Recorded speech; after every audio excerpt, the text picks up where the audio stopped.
The heart has 4 chambers അല്ലേ, 4 chambers ആണ് നമ്മുടെ ഹാർട്ടിനുള്ളത്. So you can see here the labelings right atrium, right ventricle, left atrium and left ventricle. These are the 4 chambers. Okay, and the upper 2 chambers are smaller, that is called atria. അപ്പം മേളത്തെ നോക്കിയേ, നിങ്ങൾ കണ്ടല്ലോ ആ labelling, ആ മേളിൽ കാണുന്നതായിരിക്കും കുറച്ചുകൂടെ ചെറുത്. അപ്പം ആ ചെറിയ ചേമ്പേഴ്സിനെ നമ്മൾ ഏട്രിയ അല്ലെങ്കിൽ ഓറിക്കിൾസ് എന്ന് നമ്മൾ വിളിക്കും. Atria or atrium, otherwise termed as auricle. Okay, right auricle, left auricle എന്നാണ് നമ്മളതിനെ പറയുന്നത്. And the lower 2 chambers are bigger are they are known as ventricle. ഇപ്പം താഴെ കാണുന്നത് മേളത്തെ അറകളെക്കാളിലും കുറച്ചുകൂടെ വലുതാണ്. സോ അവരെ വിളിക്കുന്നത് എന്താണ്? They are termed as ventricle. Then 4 chambers ആണുള്ളത്. Which are the 4 chambers? Right atrium, then right ventricle, then left atrium and left ventricle. These are the 4 chambers of our heart. In next one, what are the functions of these atrium? Okay, ഇനി എന്താണ് ഇതിൻ്റെയൊക്കെ function? And there are some valves are present in their heart. Which are they? ഇനി കുറേ വാൽവുകളുണ്ട്. ഏതൊക്കെയാണെന്ന് നോക്കിയേ. The auricle are separated from the ventricle by a valve that is called atrioventricular valve. Okay, ഇപ്പം നോക്കിയേ, ഈ ഓറിക്കിളിനെയും വെൻട്രിക്കിളിനെയും കൂടെ വ്യത്യാസം അല്ലെങ്കിൽ സെപ്പറേറ്റ് ചെയ്തിരിക്കുന്ന ഒരു വാൽവ് ഉണ്ട്. അതിനെയാണ് നമ്മൾ എന്ത് പറയുന്നത്? ഏട്രിയോ വെൻട്രിക്കുലർ വാൽവ് എന്ന് പറയുന്നത്. Or we can termed as AV valve എന്നതിനെ ഷോർട്ട് ഫോമിൽ നമുക്ക് പറയാം. That is called AV valve. These atrioventricular valve which separate from the ventricle and auricle. Okay, ഓറിക്കിളിനെയും വെൻട്രിക്കിളിനെയും കൂടെ സെപ്പറേറ്റ് ചെയ്യുന്ന ഒരു വാൽവിനെയാണ് നമ്മൾ ഏട്രിയോ വെൻട്രിക്കുലർ വാൽവ് എന്ന് പറയുന്നത്. And these valves open and close to let the blood pass through them and then regulate the blood flow. അപ്പം what is the function of these valve? ഈ വാൽവുകൾ ക്ലോസ് ചെയ്യുകയും ചെയ്യും, ഓപ്പൺ ചെയ്യുകയും ചെയ്യും. അപ്പം ബ്ലഡ് പോകുന്ന അല്ലെങ്കിൽ ബ്ലഡ് ഫില്ലാകുന്നതിനനുസരിച്ച് ഇത് ക്ലോസ് ചെയ്യുകയും ഓപ്പൺ ചെയ്യുകയും ചെയ്യും. So main function is to regulate the ബ്ലഡിൻ്റെ ഫ്ലോയെ റെഗുലേറ്റ് ചെയ്യുന്നത് ആരായിരിക്കും? ഈ പറഞ്ഞിരിക്കുന്ന ഏട്രിയോ വെൻട്രിക്കുലർ വാൽവ് ആയിരിക്കും ആ ഒരു ഫ്ലോയെ റെഗുലേറ്റ് ചെയ്യുന്നത്. Okay, and the next, the heart is divided into two, a right side and left side by a membrane called septum. Okay, ഇപ്പം ഇനി നമുക്കറിയാം നമ്മുടെ ഹാർട്ട് എന്തായിരിക്കും? 2 റൈറ്റ് ആൻഡ് ലെഫ്റ്റ് എന്നും പറഞ്ഞ്, left half and right half എന്ന് പറഞ്ഞ് separate ചെയ്തിട്ടുണ്ട്. സോ ആ ഒരു സെപ്പറേഷൻ ചെയ്യുന്ന ഒരു മെംബ്രെയിനെയാണ് നമ്മൾ സെപ്റ്റം എന്ന് പറയുന്നത്. Okay, and the right side of the heart is made up of the right auricle and right ventricle. ഇനി നിങ്ങൾ ഫസ്റ്റ് റൈറ്റ് സൈഡ് നോക്കി. റൈറ്റ് സൈഡ് റൈറ്റ് ഹാഫിൽ എന്തൊക്കെയുണ്ട്? ഏതൊക്കെ അറകളാണുള്ളത്? ഒരു റൈറ്റ് ഏട്രിയം ഉണ്ട്, റൈറ്റ് വെൻട്രിക്കിളും ഉണ്ട് അല്ലേ. ഇനി ലെഫ്റ്റ് സൈഡ് നോക്കിയേ. Similarly the left side you can see the left side or the left half is made up of left auricle and left ventricle അല്ലേ. ലെഫ്റ്റിലോട്ട് നോക്കിയാൽ ലെഫ്റ്റ് ഓറിക്കിളും ഉണ്ട്, ലെഫ്റ്റ് വെൻട്രിക്കിളും ഉണ്ട്. So we can say that our heart is made up of 4 chambers, isn't it? So next one, what are the functions of these auricles and ventricles? ഇനി നമ്മൾ പഠിക്കാൻ പോകുന്നത് ഈ ഓറിക്കിളിൻ്റെയും വെൻട്രിക്കിൾസിൻ്റെയും ഫങ്ഷൻ എന്താണെന്നാണ്. Okay, look at that. The auricles are the receiving chambers of the heart.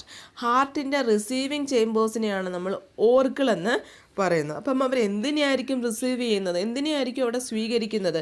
They receives blood from the വെയിൻസിൽ നിന്നുള്ള എന്തിനെയായിരിക്കും? ബ്ലഡിനെയാണ് ഈ auricle സ്വീകരിക്കുന്നത്. Okay, and as a result when the auricle contract they pushes the blood into the ventricles. ഇനി ഏട്രിയത്തിൽ അല്ലെങ്കിൽ ഓറിക്കിൾസിൽ എന്ത് ചെയ്യും? ഈ blood fill ചെയ്ത് കഴിയുമ്പോൾ അല്ലെങ്കിൽ ബ്ലഡ് നിറഞ്ഞു കഴിയുമ്പോൾ അവിടെ നിന്നും ആ ബ്ലഡ് എങ്ങോട്ട് പുഷ് ചെയ്ത് വിടും? വെൻട്രിക്കിൾസിലേക്ക് ഡിസ്ട്രിബ്യൂട്ട് ചെയ്യും. Okay, and also here you can see the arteries അല്ലേ. ആർട്ടറീസ് നിങ്ങൾ കണ്ടല്ലോ. The arteries that transport the blood that is pumped into them from the ventricle to the different parts of the body. Then arteries ആണ് വെൻട്രിക്കിളിൽ ഇരിക്കുന്ന ബ്ലഡിനെ നമ്മുടെ ബോഡിയുടെ different പാർട്സിലേക്ക് എത്തിക്കുന്നത് ആരായിരിക്കും? ഈ ആർട്ടറീസ് ആയിരിക്കും. Okay, and the flow of the blood from the ventricle into the two arteries named here the pulmonary artery and the aorta. ഇപ്പം മെയിനായിട്ടും ഹൃദയത്തിലുള്ള രണ്ട് ആർട്ടറീസ് ഏതൊക്കെയായിരിക്കും? That is pulmonary artery and the aorta. These arteries are also regulated by the valves. അപ്പം ഈ ആർട്ടറീസിനെ regulate ചെയ്യുന്നതും എന്തായിരിക്കും?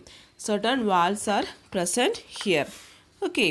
And then the right side of the heart that receives deoxygenated blood, and whereas the left side that distribute oxygenated blood. അപ്പം right സൈഡിൽ എപ്പോഴും ഉള്ളത് right ഹാഫിലുള്ള blood എങ്ങനത്തെ ആയിരിക്കും? That is deoxygenated blood. What do you mean by deoxygenated blood എന്ന് പറഞ്ഞാൽ ഓക്സിജൻ്റെ കണ്ടൻറ്റ് ഇല്ലാത്ത ബ്ലഡിനെയാണ്. So it is termed as impure blood. Impure blood കാണുന്നത് എപ്പോഴും നമ്മുടെ ഹാർട്ടിൻ്റെ റൈറ്റ് സൈഡിലായിരിക്കും. ഓക്കെ, റൈറ്റ് ഹാഫിലായിരിക്കും കാണപ്പെടുന്നത്.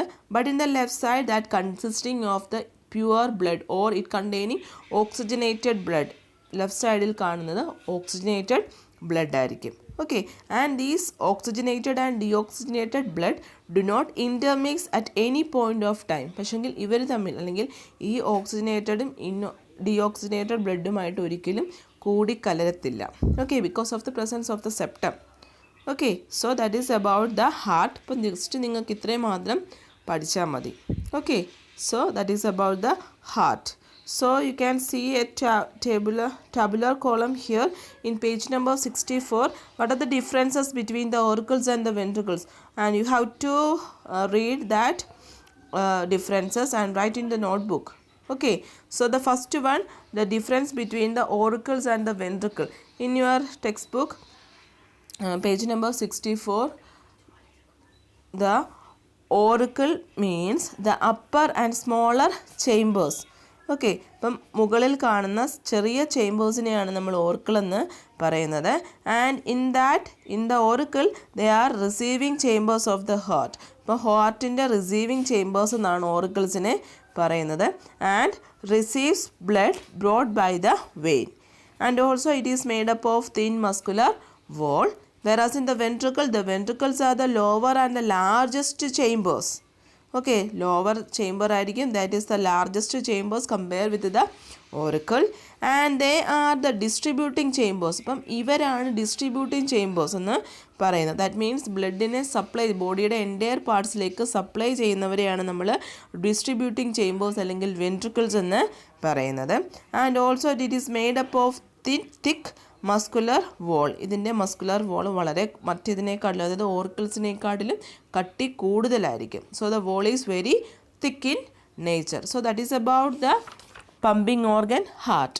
So you have to read the topic twice at least. Okay, 2 പ്രാവശ്യമെങ്കിലും നിങ്ങളിത് കുറഞ്ഞത് വായിക്കുക. And also write the differences in your notebook, the auricle and the ventricle. Okay, hope you understand this section. So if you have any doubt, ask me. Okay, നിങ്ങൾക്ക് എന്തെങ്കിലും സംശയം ഉണ്ടെങ്കിൽ എന്നെ വിളിച്ച് ചോദിക്കുക. So I am winding up today. Thank you all.